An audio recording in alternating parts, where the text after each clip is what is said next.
Donald Trump has said that he will not provide SNAP benefits until the government shutdown is over, in defiance of 2 federal judges. He has said that he won't do it. He has also said, and he has sent threatening letters from the USDA that said that any vendor, grocery store, or somebody that accepted SNAP benefits, if they discounted or did anything extra for SNAP recipients, that they could be in violation of the law.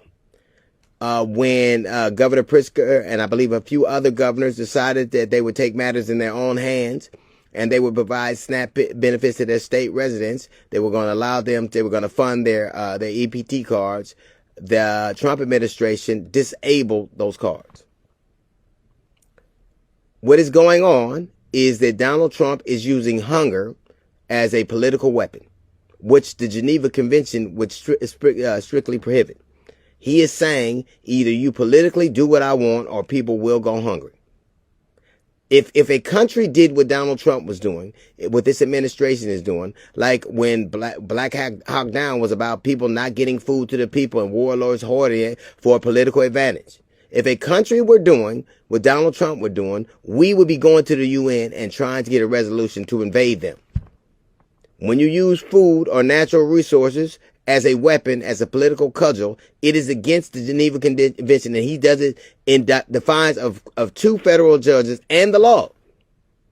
So he is saying expressly, so when somebody says, hey, if you help these people, if you give these people a discount, if you help these people who are needy, you do so under the potential penalty of law. If you try to give your state recipients EPT cards, we're going to disable them. We're not going to provide food until you do what we want.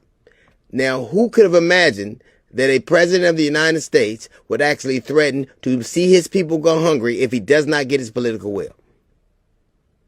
I said this before and I'll say it again. Jesus fed the people. He gave the people money. He took care of the poor.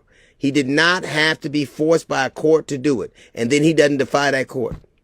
How can you lead men and women and tell them you're their leader when you're willing to starve them to get They've done something even more insidious.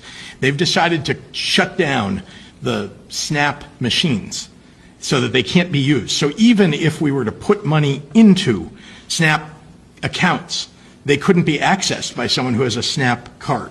So just wanted to point that out. That is what they won't even allow you basically to do what some people have suggested. So we're using whatever methods we have to feed people, and that's to support pantries, to support organizations out there that are providing meals for people. So Governor Pritzker, the governor of Illinois, was telling the story about how the state was going to fund the SNAP recipients of their state's EBT cards, and how the administration shut it down. So even if you wanted to put money in, which states have wanted to do, they have made that an impossibility. They have also, USDA has threatened grocers and other vendors that if they discount or in any way helped SNAP recipients who are being affected by the shutdown, that they would be in violation of the law. So in the last few months, we have had Republicans actively protect pedophiles. They will not let the Epstein file be shown. They won't swear a congresswoman in who would give them the votes they needed so that the Epstein files can be released. And now they're actively starving people to get their way, to get them to capitulate. And the funny thing is, in the election last night, all you heard was about how the Muslim guy, who's not even a national figure, he's not the governor, he's not a senator, he is the mayor of a city in the United States, albeit the largest city, the wealthiest.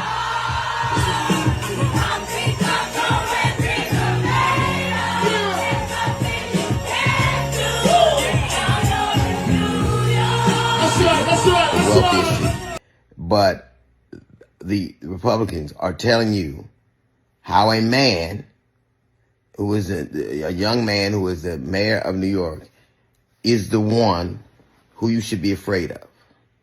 So you're trying to actively starve your citizens. You are protecting men who have preyed on our children. But you tell me the Muslim one is the one I should be afraid of.